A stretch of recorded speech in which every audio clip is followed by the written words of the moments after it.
want to thank everybody for being here today. That's awesome, and I want to thank our online audience as well. We had over 300 people register to be on today's program virtually from around the world, all right? And that's a great number. You hopefully made it to the exhibit room, and if you did, I just want to let you know that we had platinum sponsors today for this program from Bristol-Myers Squibb, Biogen, and Sandoz. Our silver sponsor was Memorial Regional Hospital, and our community sponsors are Sanofi, Alexion, Janssen, TG Therapeutics, and Horizon. Let's give them a round of applause. Also exhibiting, we have Acorda, Banner, EMD, Serono, Genentech, and Novartis. Thank you to them as well. All these companies recognize the value of the programs that we've been providing, and that's been very, very important, because without them, we couldn't be doing the programs, and without you all, we could not be doing the programs. I wanted to recognize two people that are in the audience. One actually is not here right now. Maria, you here yet? Maria is here, great. And is that Maria Z? Yeah, you are here, great, okay, perfect. So for everybody online, you can't see, but you just have to listen to what I'm about to say. We have Mr. Michael Mayette. Michael, raise your hand. Everybody see Michael? Michael has been a self-help group leader or support group leader for the National MS Society for, I don't know, way more than 20 years. Let's give Michael a round of applause. I know that Michael's doing it from that long ago, because when I was first diagnosed in 1998, his was the first group I attended. And it meant a lot to see what he was doing for the National MS Society, and he's the reason, he was the catalyst for me to be doing the things that I do. So I want to thank you personally for that. Thank you. And Michael, it's wrapped in bubble wrap, and I'm going to need your wife to come up and get this, but this is a plaque for you to show the recognition that we are giving you for what you do for the people with multiple sclerosis.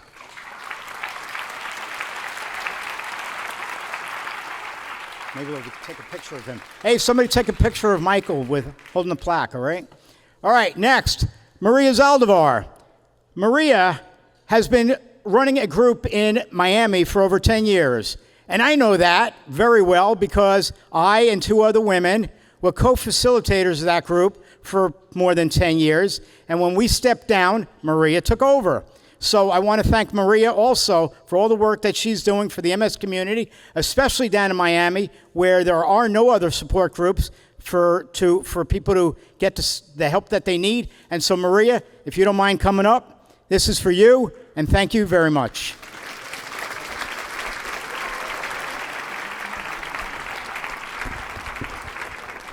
All right, cameras, can you see it? Zoom on in, there you go. That's what Maria's getting. Okay, perfect, thank you. Our speaker, a lot of you know, his name is, what's your name? Oh yeah, Brian Steingo. And Dr. Steingo is a board-certified neurologist who has practiced in Broward County for over 40 years. Some of you weren't even born yet, right? All right, his practice is limited to the treatment of MS and related disorders. In addition to his clinical practice, Dr. Steingo has been involved in many clinical trials, including the pivotal trials preceding approval of Tysabri, Gilenya, Ocrevus, and other disease-modifying therapies. Dr. Steingo will be speaking with you for about 35 minutes, and then we will do 15 minutes of Q&A. So let's welcome Dr. Steingo, who's already stepping on my feet. Way to go. Thank you, Stuart. Good morning, everyone. We are in the land of MS today. Everyone that's heard me talk before knows about this. So I'm going to do some introductory slides. The main topic that Stuart asked me to talk about today, Stuart told you I'm going to speak for about 35 minutes. That's what he thinks. Could be a lot more. But anyway, the main topic I'm going to talk about today is nutrition and MS. The nutrition part that I'm going to talk to you about today is different from a nutritionist. It's not going to be the same as what a nutritionist might say to you about eat this and eat that and specifics. It's going to be with some scientific kind of information, and all of the information that you see today, as you know, is going to be saved and archived, so you'll be able to use this as a good reference source for the future. So this is the land of MS, and when you enter the land of MS, you can see that there are many different, MS is a complicated disease, and each one of these different buildings in the land of MS could take us some time to talk about. In the center, you see the control tower. The control tower is where we control everything. And part of the control tower, you can see I put in there the shopping basket. So every time you visit your neurologist, there could be some questions. And it's good to make a list of the questions you have for a particular visit. Look at some of these I've listed. I listed 15. I could have listed a lot more. That could be the question that you're going to bring up at that particular visit. So as you'll see down there, number 13 is diet and MS. That's the topic that I'm going to be addressing mostly today. But you could have questions on your disease-modifying drug, or on fatigue management, or bladder, or bowel, or many other questions. So pick the question, highlight the questions when you go for your visit. Today, the main topic I'll be talking about is going to be diet and MS. So we're going to talk about MS and nutrition. Everyone knows that MS is considered to be an autoimmune disease in which there are genetic and environmental factors that we know about, such as low vitamin D, obesity, smoking, and viral exposure. As you know, there's been a lot lately about Epstein-Barr virus exposure as being a major trigger for MS. In fact, some people have gone as far as to say it may be even the cause of MS. So what's the point? Why are we talking about nutrition? Besides the fact that one of the major topics in MS is self-help, what you do for yourself. We can give you medications to treat the MS. We give you medications for your symptoms, but there is so much that people can do for themselves. You've already had a bit of that. You had exercise. And what I'm going to talk about is diet. Why is diet so important? Because it might be a modifiable risk factor, something that you can do yourself that can hopefully modify the course of your MS. So we are attempting to modify the course of the MS, to reduce inflammation, to prevent neurodegeneration, maybe even to promote some remyelination. Now, what about MS and nutrition? Is there a diet for MS? No, it's not that simple. There is no widespread consensus.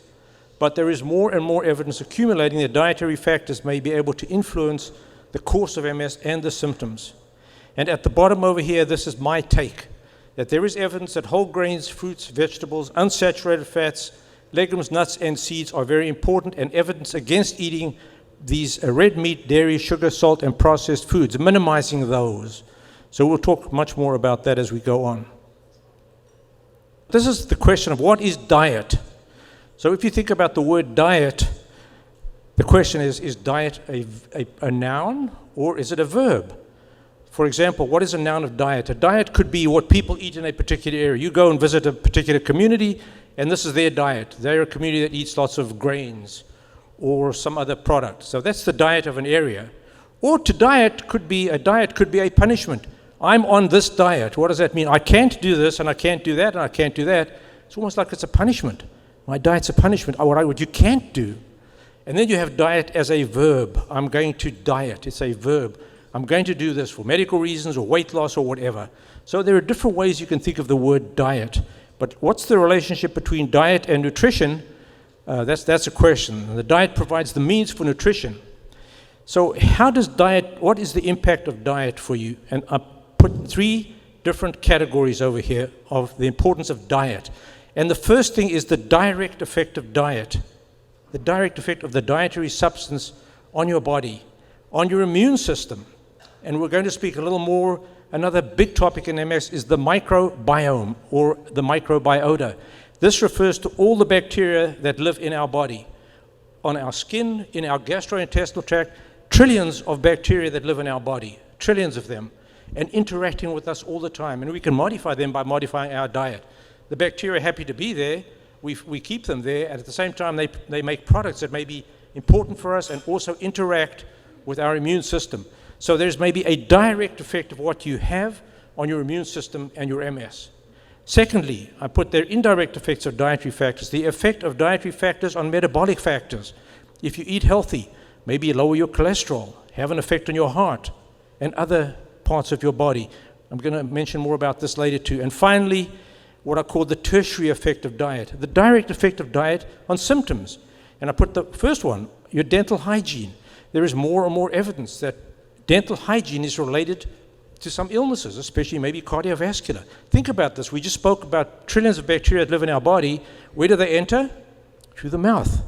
And so there is evidence that people that have problems with dental hygiene have an increased risk of inflammation in their body, and maybe even initiate some cardiovascular problems. Where do the bacteria get in? They get in through the mouth if there's poor dental hygiene. So that's the very first step of healthy eating, is to have good dental hygiene.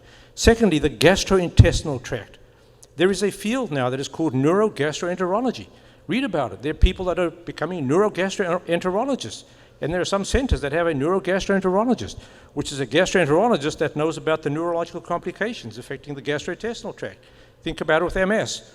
Gastroparesis, many of you have probably had that. And slowing of the emptying of the stomach. Discomfort, bloating, we can manage that. How about at the other end? Fecal incontinence, constipation.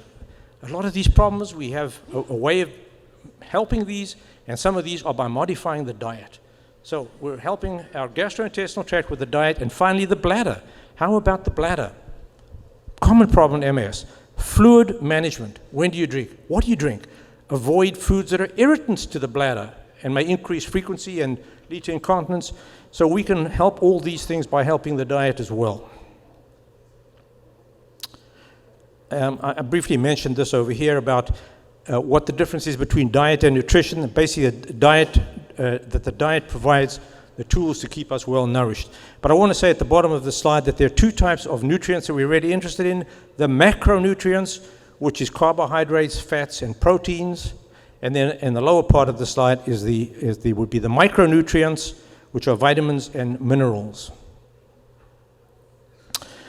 I'm going to say a little bit about each of these different macronutrients predominantly, and tell you something about carbohydrates, which is that carbohydrates, complex carbohydrates, are the type of carbohydrate you need to eat. That is an unprocessed carbohydrate. An unprocessed carbohydrate has a low glycemic index. That's a phrase you might want to learn over time. What is the glycemic index? It means that these carbohydrates are unprocessed. They are digested very slowly. They release their sugars slowly, compared to processed foods, which have a high GI index. And so I've put pointers in as to what happens when you have something with a high GI index. These don't need much digestion. The sugars are released quickly. They are absorbed rapidly. What happens if you have a lot of sugar in your bloodstream? You produce insulin. It lowers your blood sugar. You get hungry. You eat more. You gain weight. So that is one reason here, amongst many others, to avoid processed foods. So carbohydrates are okay in your diet. They are an essential macronutrient, except you need to have unprocessed foods, complex carbohydrates, fats. Very important topic. I'm going to talk a little more about this because their very original MS diets were related to fat, and specifically to saturated fats, of which there are several types. And we're talking here about long-chain or short-chain fatty acids. And I just want to say that the long-chain fatty acids are the ones that are not good for you, and the short-chain fatty acids can have some better effects, some anti-inflammatory effects. Lower down on the slide, you'll also see what we talk about, polyunsaturated fatty acids. So we essentially want you to avoid saturated fatty acids, which are mostly from animal sources, and to concentrate on unsaturated fatty acids. So polyunsaturated fatty acids, omega-3, fish, walnuts, flaxseed, and then monounsaturated fatty acids, olive oil, avocado, certain nuts, part of a Mediterranean diet. So stress on this slide is to avoid saturated fats and concentrate on unsaturated fats. So here's some information about saturated fats. Saturated fats have been linked to the development of cardiovascular disease. Saturated fats increase your LDL, increase your cholesterol, and they have been shown, in fact, to be associated with poor outcomes in MS, and studies have been done in that regard. So saturated fats seem to have a direct effect on the immune system, and briefly I will refer in a few minutes to the SWANK diet, which was their very original diet, showing that to us. So long-chain fatty acids, where are they found? In processed foods, and they promote the development of inflammatory white blood cells. I've already told you about processed foods and the glycemic index and carbohydrates. Here is more evidence in processed foods that you find long-chain fatty acids. Short-chain fatty acids, on the other hand, are anti-inflammatory, and they are often produced in our gastrointestinal tract by those bacteria that I've already referred to and will refer to again. These bacteria that constitute what we call the microbiome or biota, And that's where these bacteria are living, and they often are the ones that are responsible for forming these short-chain fatty acids. Unsaturated fats, polyunsaturated fats. We know more about those than the monounsaturated fats. But polyunsaturated fats found in walnuts, flax seeds, omega-3 fatty acids, they decrease inflammation. And there have been several studies that have been done with these in which they, in some experimental models, actually can increase remyelination. And there have been studies that are quoted over here, a Swedish study and an Australian study that showed that in people that ate polyunsaturated fatty acids, especially marine sources such as fatty fish, that these people had a lower amount of inflammation and some better outcomes. What about dairy? So there was a large study, the Nurses' Health Study, and this was thousands of nurses. This study showed that nurses who consumed 3 or more servings of whole milk a day in adolescence, so we're learning more and more about in adolescence how we're setting up some risks maybe for development of MS. Nurses who had 3 or more servings of whole milk a day in adolescence were 47% more likely to develop MS than those who consumed less than 1 serving a day. Well, people often ask about risks of their children for MS. So we're looking at what opportunities are there. Maybe have less whole milk as an example, which has saturated fat. So that's the nurses study. The holism study, also a large study, 2,000 patients. And this is a study referring to holism. This was health outcomes and lifestyles in patients with MS is what that stands for. Patients who reported not consuming dairy were less likely to have had recent MS events and had a better quality of life. And finally, at the bottom, this is a European study at the universities of Bonn and Nuremberg. They explained that there was a protein in cow's milk that actually may trigger inflammation because it might mimic myelin in some way. And so if we maybe react to the protein in cow's milk, and that protein then will fail to recognize our own myelin and attack us. So there is some scientific evidence maybe that we should minimize dairy or certainly reduce the amount of saturated fat in it. So how about fruit, vegetables, and whole grains? This again goes back to the holism study, that in people that had a higher intake of fruits and vegetables, and what we're talking about here is we mean whole fruits and whole vegetables, not juiced, not chopped up, whole fruits and whole vegetables. Those people in the holism study that did that had better outcomes. There was also a pediatric MS study reported from 200 patients. These are kids with MS who had a reduced risk of relapses in those children that had a higher vegetable intake.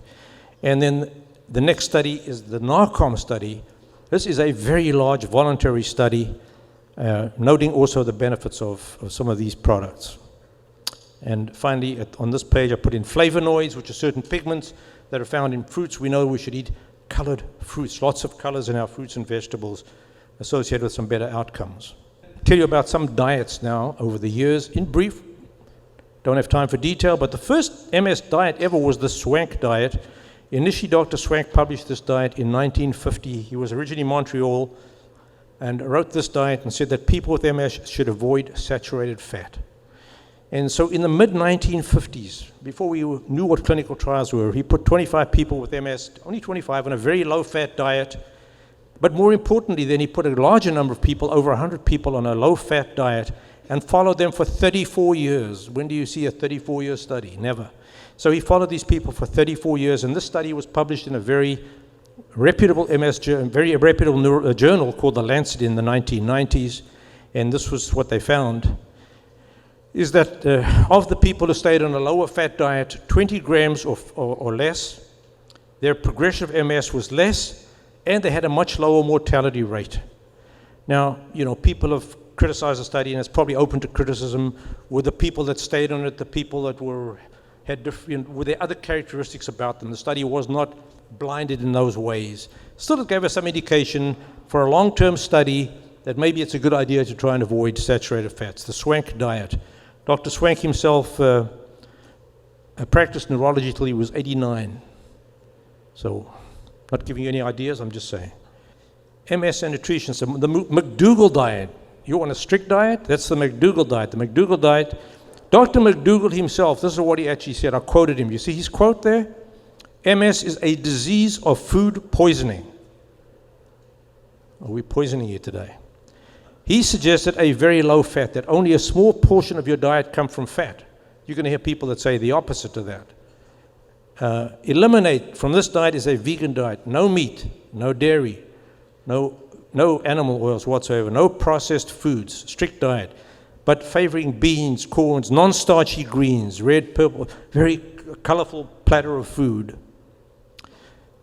There was a study that was done with this diet and some other diets, and it showed great benefit on fatigue. Actually, at the end of the study, which had about 60 people, there was great benefit on fatigue. The people in the study felt benefit from their fatigue.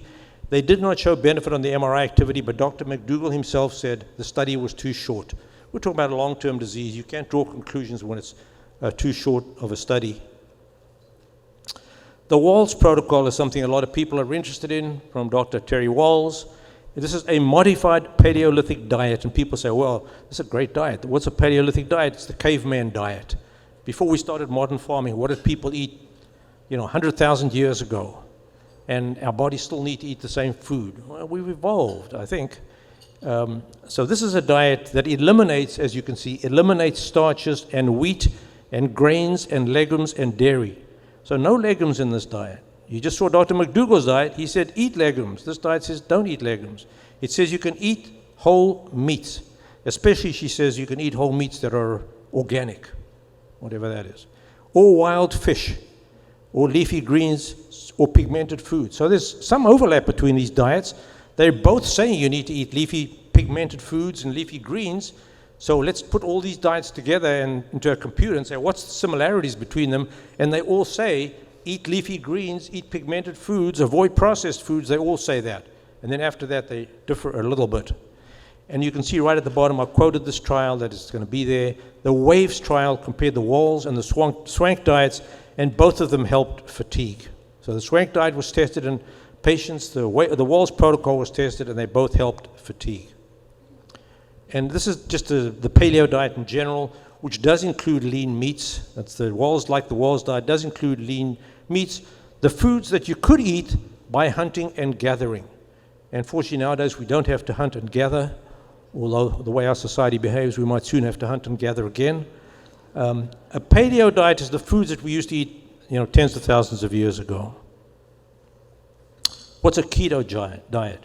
So here we just talked about a diet that said carbs were okay and should have low fats. Well, here's a keto diet. It's a high-fat diet. Moderate proteins, very low carbs. So what is the keto diet? And you can see on this diet, most of the food is obtained from, 60% is obtained from fat, a small amount from carbohydrates. And so when you need energy, you can see in this diet over here, you fill up on fats. You get a state of ketosis by breaking down your fat. That's where your energy comes from. So using fat for energy instead of sugar. I don't have all day. I'd like to, but I don't. MS and nutrition, other topics we could talk about. You're hearing people talk all day long about gluten-free diets. David Perlmutter wrote books on that, 2 highly successful books.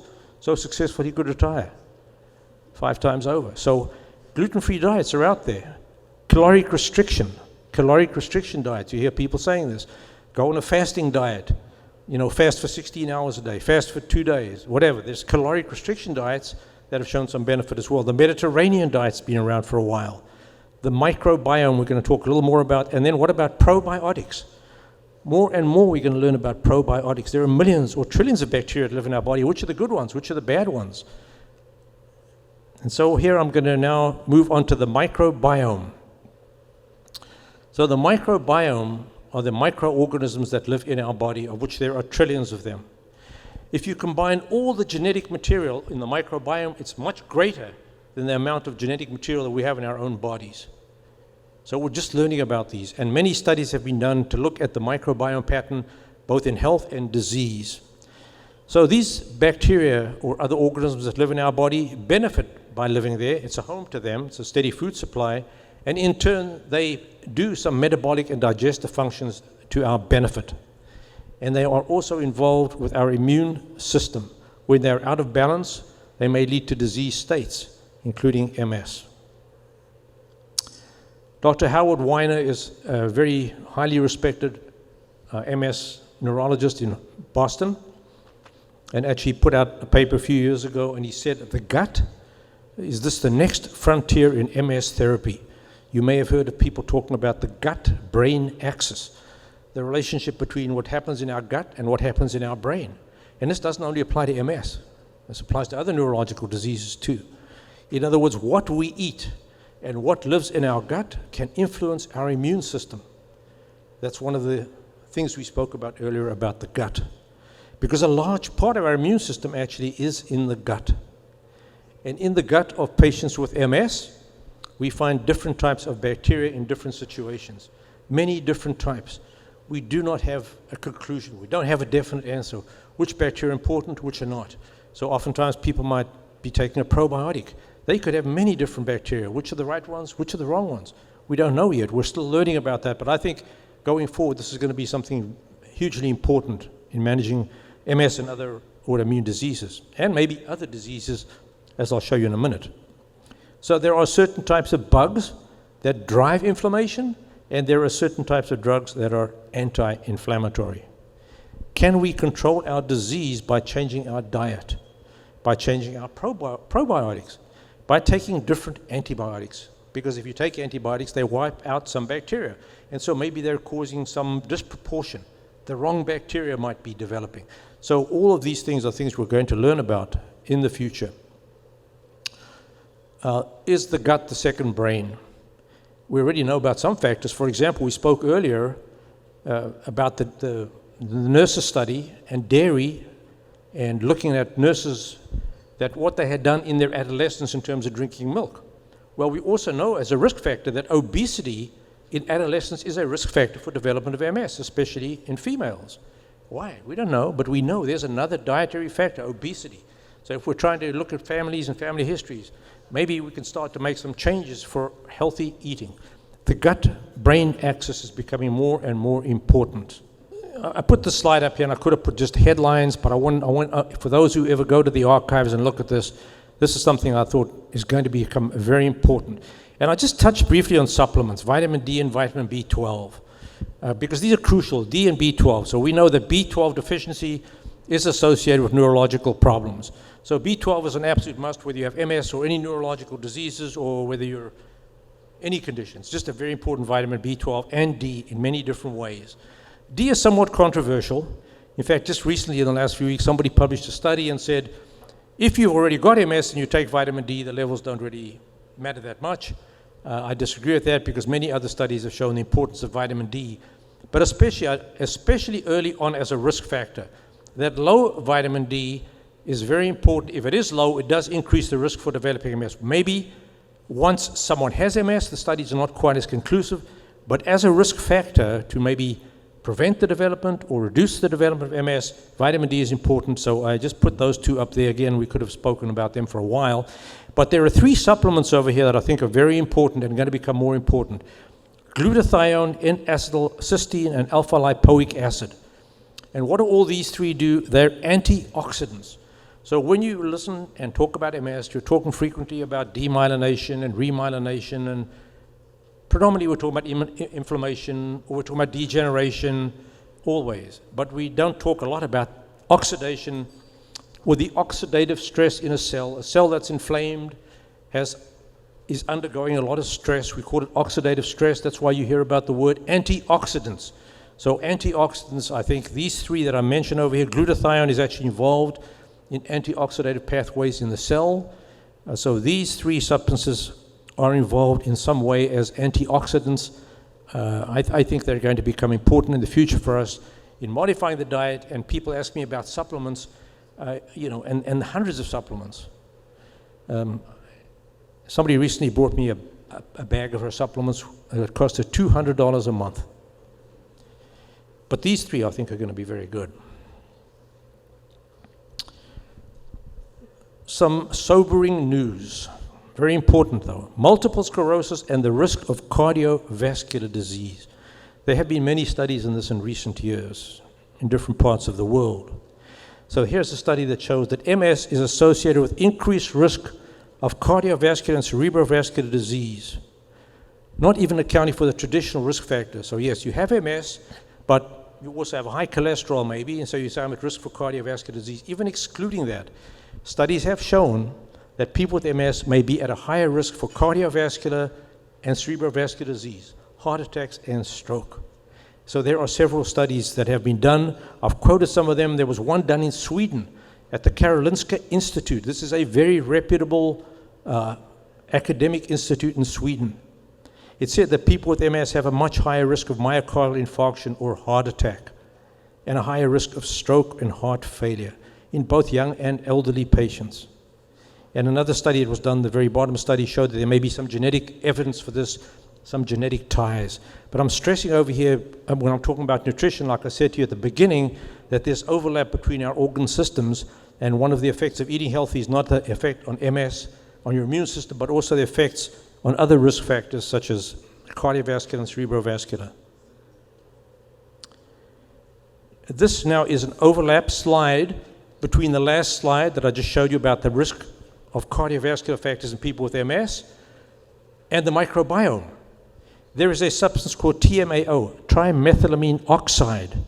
It is produced by gut bacteria. And if you have this substance and you have a higher risk of cardiovascular disease, you can actually measure this level.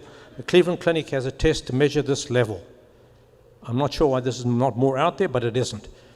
So when you eat certain compounds such as carnitine and choline, they are ultimately converted to TMAO, and TMAO levels have a direct correlation to chronic vascular diseases, diabetes, kidney disease, etc. And at the bottom, I've listed some of the dietary precursors for this, such as carnitine, which is found in red meat products, choline, lecithin, other animal products. So TMAO is the link between what you eat and risk for inflammatory and vascular disease. This is a slide that I've shown many times. It's what I call defensive dining, like defensive driving, and it summarizes most of what I've said already, which is that we want to emphasize calorie and content control. Sharing is part of that. Sharing is content and calorie control. You have smaller portions. Eat slower. When you eat slower, that goes to what I was saying about earlier, the same kind of idea as the glycemic index. If you eat slower, the food is absorbed more slowly, and you tend to eat less if you eat slower. Don't forget alcohol and salad calories, the vitamins and supplements we talked about briefly. Eat whole grains, we talked about, whole grains, lots of colored vegetables. Avoid salt, sugar, processed foods, and saturated fats, and limit red meat and dairy. I put some references in here which you'll have. I just want to emphasize the one that is emphasized there, the Blue Zones. The Blue Zones is an excellent site for talking about plant-based eating.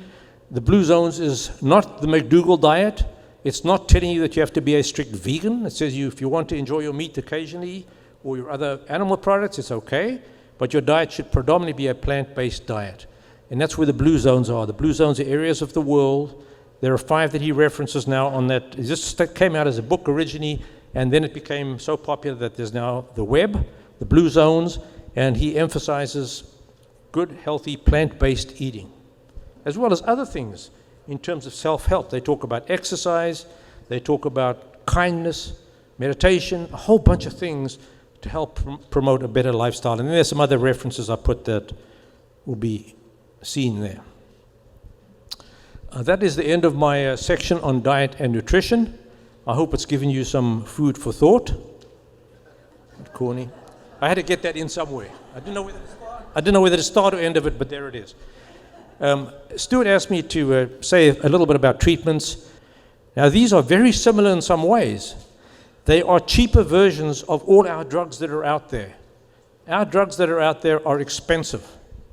How much does it cost for 1 month of a drug? I don't know, a lot.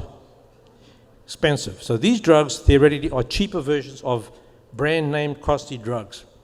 So when the patent for the drug runs out, we're looking for options.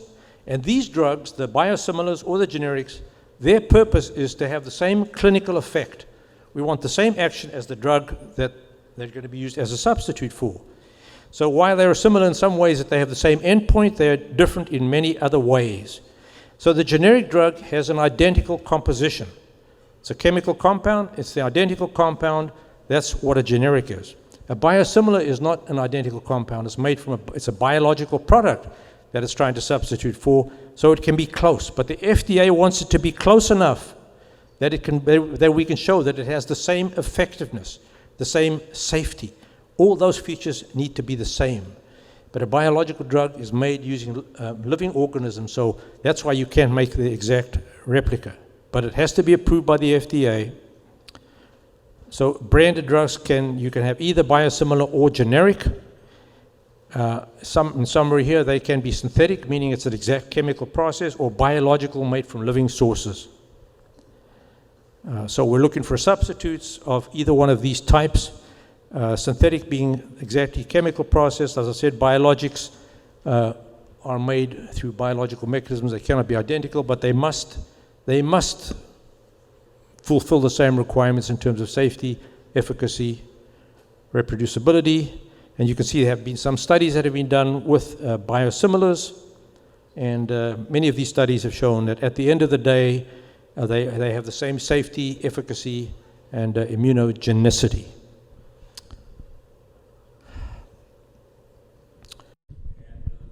Thank you very much, Dr. Steingo.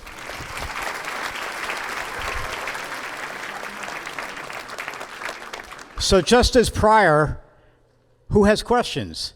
Is there any difference between organic and non-organic food? Yes, organic foods cost more. No, I think that there's a lot of factors that come into play with that, and it depends. I think there are some products there could be a difference.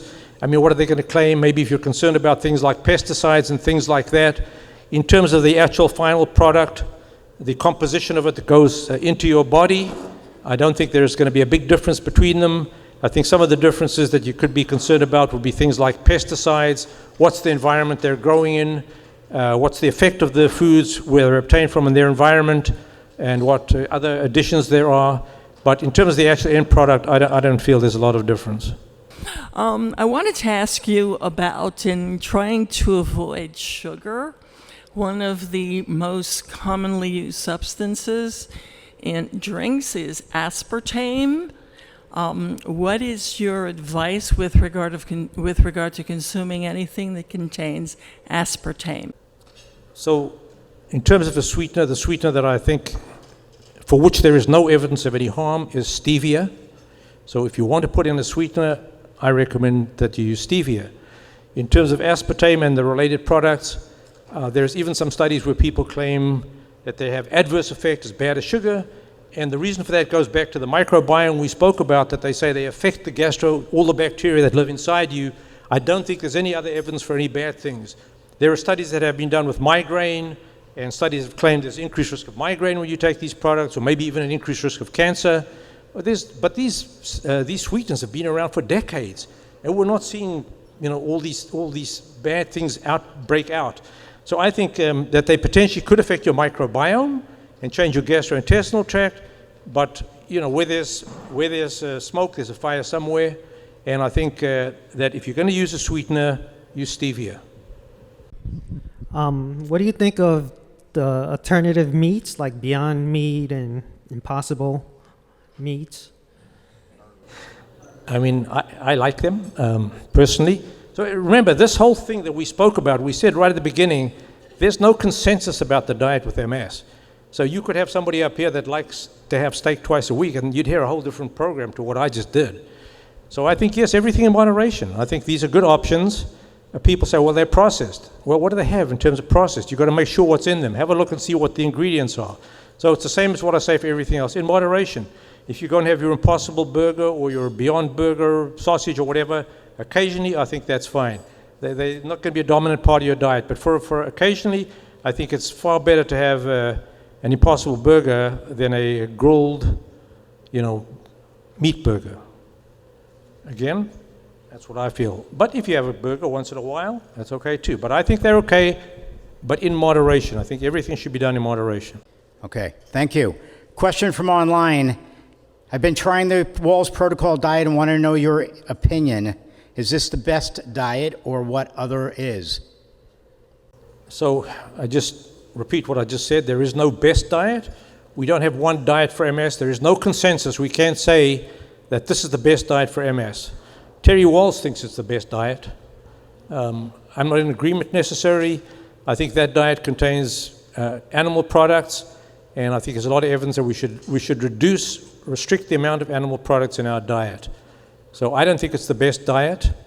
That's a paleo diet, but I think all these diets, that's why I showed you all these diets, because there's many different options. And I do not personally think that that's the best diet. I think the best diet is the kind of diet that is proposed if you read the Blue Zones, which is a plant-based diet where meat is a treat, right? That's what meat should be, a treat. Meat's not something you should have 2 or 3 times a week. I showed you the stuff about cardiovascular disease and MS. Meat should not be a treat. Meat should be a treat. It should not be something you eat regularly. Do you recommend fasting for MS? Fasting? Yes. You know, again, as I was saying, there are fasting diets, and there have been diets that have been done with caloric restriction, but the jury's out on that. So they have shown some benefit in small studies. So whether you have MS or just for your general health, there are people that do fasting diets. What is a fast? It's a fast where you fast for 3 days and just drink liquids for 3 days. Is it where you fast for 16 hours from whatever, 6 p.m. till 10 a.m. the next day? I think on all these things, the jury is out. What those things do, to some degree, is overlaps with some of the other stuff that I spoke to you about, which is, for example, eating slower, so you have less food absorbed and you eat less. So instead of fasting, why not just eat less and eat slow if we could? But in our society, we don't do that. We're always moving fast and don't often do that. Eat slower, eat less. Less gets absorbed. Your body makes less insulin. You're less hungry. You maybe will eat less. So when you get that meal from some restaurant, when you go, especially if it's like I guess the more you pay, the less they feed you at the restaurant, right? If you go to a fancy restaurant, you never have a problem. So you can say, how much is this? $25. Oh, you get that much. And how much is this? $5. You get a huge plate. So I think the first thing you do when you go to the restaurant is you ask them, you say, okay, let's have the doggy bag. Let's have a box and split your food in half and put half in it that you're going to take home for another meal, and the half that's there, spread it out in your plate and eat it. I guarantee you it'll be enough. Okay. In most situations. Thank you. Doc, so we got a lot of questions. To me, that's whether you're going to fast, it's the same as eating smaller amounts, eating slow, with other ways of accomplishing the same kind of end result. Hi, doctor. The dosage, what do you recommend the dosage for B12, D3, and the probiotics?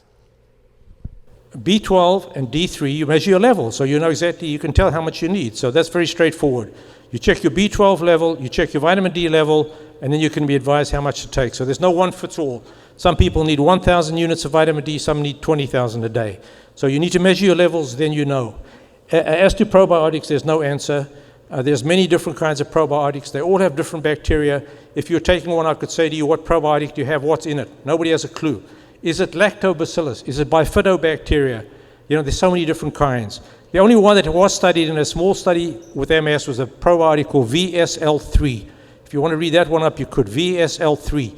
Dr. Weiner in Boston that I mentioned did a small study on VSL3. But otherwise, we don't have an answer yet. Is there a link between MS and migraines? Migraine? Yeah, It's kind of a little controversial. It's a little bit controversial in the following way. MS is a disease that's more common in females, probably by a ratio of about 3 to 1. Migraine is much more common in females by a ratio of 9 to 1. So if you've got a disease that afflicts females more than males, you're going to see more migraine. On the other hand, there are some people who actually think that if you have MS, there's a direct link, you're more liable to get migraine. So I think they're both common, and if you have a group of patients, female patients have MS, much more chance of getting migraine. So to me, that's more of the relationship than anything else. And you treat it the same way. How do you feel about juicing? I know a lot of people who do juicing and they feel that it decreases their MS, but I haven't found enough information to actually try to go juice and decrease my disease process. First part of your question? Juicing. She wants to know what do you think about people doing juices? Yeah, and I did refer to that as I was speaking and saying that it's preferable for you to have whole product, not juicing, where you smash it up into pulp and maybe break up some of the elements of the product. So I would generally say you should eat whole fruits, whole vegetables. Why juice them? Eat the whole thing. It's the same as this. There's advertising. For some of you might see this capsule they advertise on TV where they tell you it contains your whole vegetable and fruit requirement for the day. It's nonsense. So no, I don't recommend juicing. I recommend you eat the whole product. Question here? Dr. Steingo, you had prescribed for me alpha-lipoic acid, and that works wonders for walking and balance. But you had a slide up there with three supplements, and I was writing so fast, but you said acetylcysteine, and do you know what the third one was? Glutathione? Or what was the second one? The 3 supplements were glutathione. The second one was N-acetylcysteine, which you could abbreviate as NAC, and then the alpha-lipoic acid. And this is still early stuff, but there's a lot of very interesting stuff about them working as antioxidants. Going on plant-based, can you keep this from losing too much? Can you be on a plant-based diet and not lose a lot of weight? I mean, yes is the answer. You're still getting calories. You can still eat too many of them or the wrong ones. So whatever diet you take, you need to pay attention to the calories and the content control like we spoke about. Yeah, you absolutely can. All right, thank you. Last one. Person writes that they continue to be diagnosed with H. pylori. Is it possible that this is because of MS? No. I mean, H. pylori is certainly the cause of some stomach problems, but I don't think there's any evidence whatsoever that it causes MS. No. Okay. Anybody with a question in the audience? Then I will say thank you very much to Dr. Steingo. You can't leave yet. You can't leave yet. You can't leave yet, and don't hold that up. That's for me to give you. I knew he was going to do that. Turn off the cameras. Thank you very much.